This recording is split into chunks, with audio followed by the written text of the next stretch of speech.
রাজধানী মতিঝিল শাপলা চত্বরে ২০১৩ সালে ৫ মে হেফাজতে ইসলামী কর্মীদের সমাবেশে নিরাপত্তা বাহিনী হামলা ঘটনা ঘটে।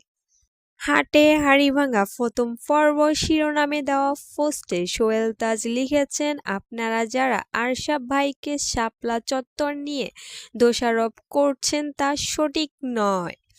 তিনি হয়তো কিছু কথা বলে থাকতে পারেন, কিন্তু সব সিদ্ধান্তে আসতো একেবারে উপর থেকে।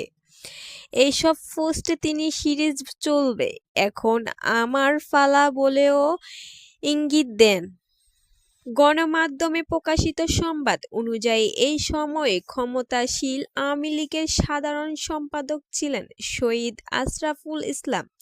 হেফাজতের কর্মসূচি নিয়ে এক বক্তব্যে তিনি বলেছিলেন, আমাদের সরলতাকে দুর্বলতা ভাববেন না, রাতের মধ্যে আপনারা ঘরে ফিরে যাবেন এবং ভবিষ্যতে আপনাদের আর ঘর থেকে বের হতে হবে না। অভিযানে শাপলা চত্বর খালি করার পর শহীদ আশরাফুল বলেছিলেন, হেফাজতে ইসলাম বিড়ালের মতো লেজ গুটিয়ে চলে গেছে। বন্ধুরা, শহীদ আশরাফ এ কথাটা কি বলা ঠিক হয়েছে? আপনাদের বক্তব্য কি? আমাকে কমেন্ট বক্সে জানিয়ে যাবেন। আর আমার নতুন নতুন ভিডিও পাওয়ার জন্য আমার চ্যানেলটি সাবস্ক্রাইব করে পাশে থাকবেন। ধন্যবাদ সবাইকে।